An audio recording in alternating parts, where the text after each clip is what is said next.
GB হাসপাতালে চিকিৎসা করাতে এসে খুন হলেন এক বৃদ্ধ। নিহতের নাম মতি শব্দকর। তার বাড়ি কুলাইয়ের নতুন পাড়ায়। জিবি হাসপাতালে এসেছিলেন তাঁর এক আত্মীয়ের চিকিৎসা করাতে। হাসপাতালে সিকিউরিটি গার্ডরা শনিবার সকালে তাকে ধরে নিয়ে যায় গার্ড রুমে।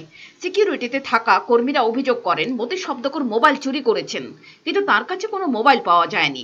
জানিয়েছেন মতি শব্দকরের সঙ্গে যারা এসেছিলেন সেসব আত্মীয়রা। তাদের অভিযোগ, চোর অপবাদ দিয়ে পিটিয়ে খুন করা হয়েছে মতি শব্দকরকে। ঘটনার আকস্মিকতায় কান্নায় ভেঙে পড়েন বাড়ির লোকজন। সিকিউরিটি রুমে সিকিউরিটি আনিছে আমার ফুলারও ধরিয়া নিছে, ধরে আনি আমার বাদে আমার ফুলাই গিয়া তখন বাবা জল খাইয়া পড়ে যে ফুলাই বেগারি চালায়, বেগারি চুলা আছে, বেগারি চুলার মাল লইয়া আমার বাড়ি যেটা আজকে মুখ শিপ করি আইছো।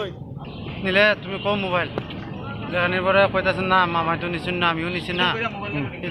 তোমারে কি মারধর করছে? আমারে কইছে আটু ধরছেন, কোন ধরছেন, আর মারছেন না। মামারে মারছে? মামারে মারছেন না, আমিও দেখছি না, খালি দেখছি জায়গায় প্রতি দিছে নাকি দিছে। তোমার কি মনে হয় মামা কেমনে মরছে? আমার মনটা মারছুন নহয় মামারে, মামা না মারলে আমার এইভাবে হইল না।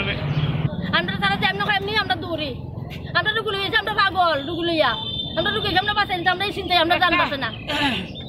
তারা যে আমরা পুরো অত্যাচার করে আমরা দিদিকে খাইলে টেকা দেও, টেকা দাও, একটা যদি ঠেলা দিয়ে লইয়া যায় একটা রুগী টেকা দেও, ওই যে তারা যে কিতা দিয়া যায় রিক্সার মতো দিয়ে দিয়ে লইয়া যায় না সকালে। এরা তো আমরা সবের কাছে টেকা চাই, একটা নিয়ে গেলে আমরা 20 টাকা দেও, 100 টাকা দেও, 50 টাকা দেও, যেমন ভাড়া খাবো দিব। রিপোর্ট চ্যানেল দিন রাত।